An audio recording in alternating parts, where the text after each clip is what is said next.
Good day guys, and welcome to my channel, The Human Condition. Today I'm discussing empaths. Now, in order to understand an empath, we need to first unpack attachment. This is a neurobiological system which motivates human beings to form bonds with others. Hardwired from birth, we enter the world completely reliant and dependent on our mothers, our fathers, or our caregivers to meet our every need. And it is through these relationships and our neurobiological system that we develop attachments. Now, attachments refers to the flow of energy that can be seen exchanged between a mother and her newborn. This flow of energy can be witnessed between two people who share an experience, and it continues throughout our lives with different people in different environments.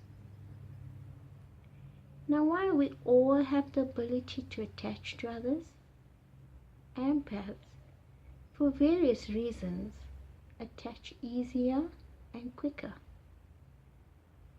The advantage of this is that empaths develop relationships and bonds very easily. The disadvantage is that the empath assumes a greater level of closeness or intimacy than what actually exists. So, for example, an empath will assume that because they feel close and have a connection with someone, the feeling is reciprocated.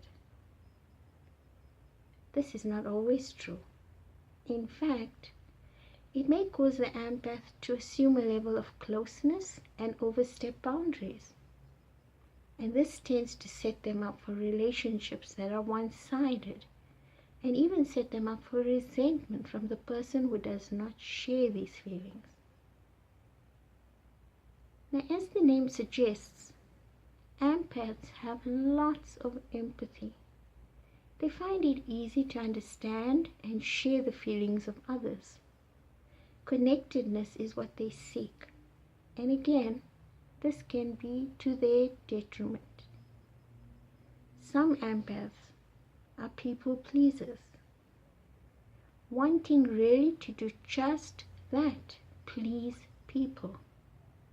So much so that they are easily taken advantage of or are reduced to doormats. The inability to set boundaries further fails them, as they are not discerning about who they let into their personal space. An empath invites everybody in. And this makes empaths prey for the narcissist.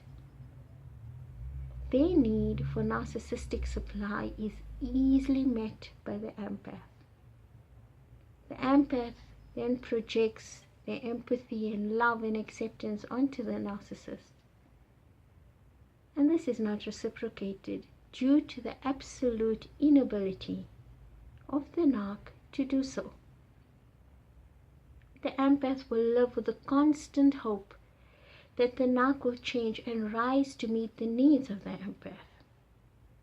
The gaslighting, projection, and generalization used by the narc further displaces the empath from reality, in which they may have created a wonderful version of the narc and are waiting hopefully for the narc to realize this.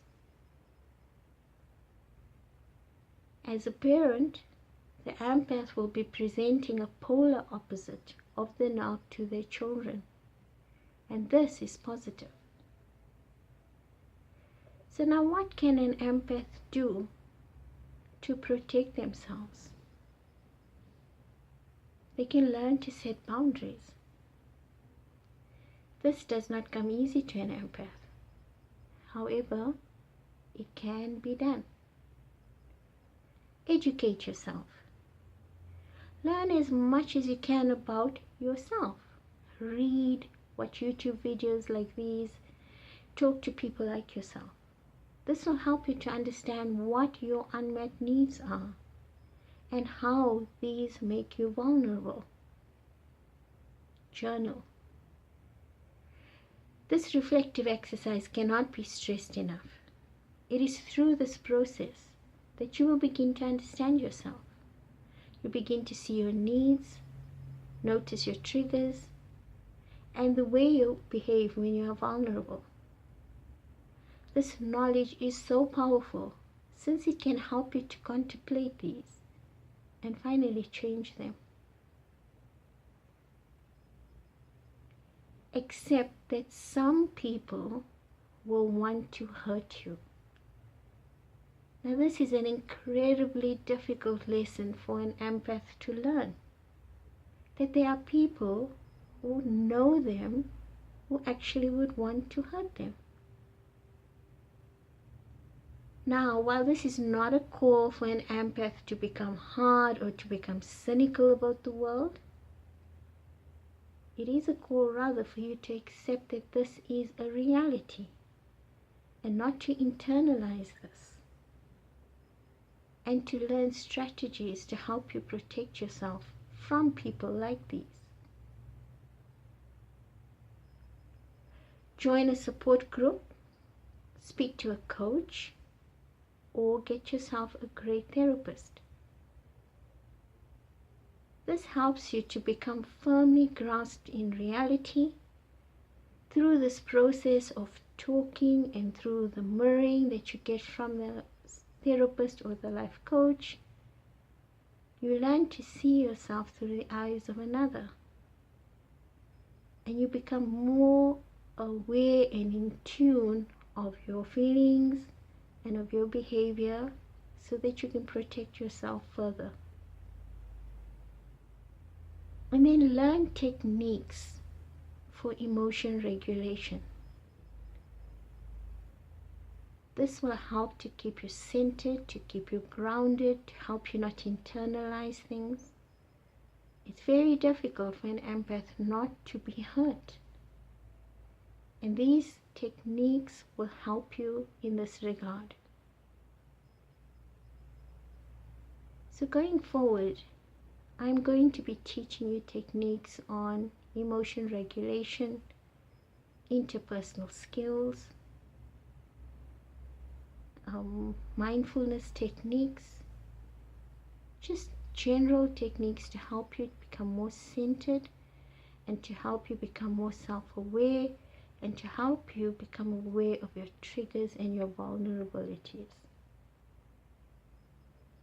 If you found this video informative, if you found the information that I've shared beneficial, or if you know anybody who could benefit from this, please share it. The intention of this video is to share information to help empaths protect themselves from narcissists and from narcissistic abuse.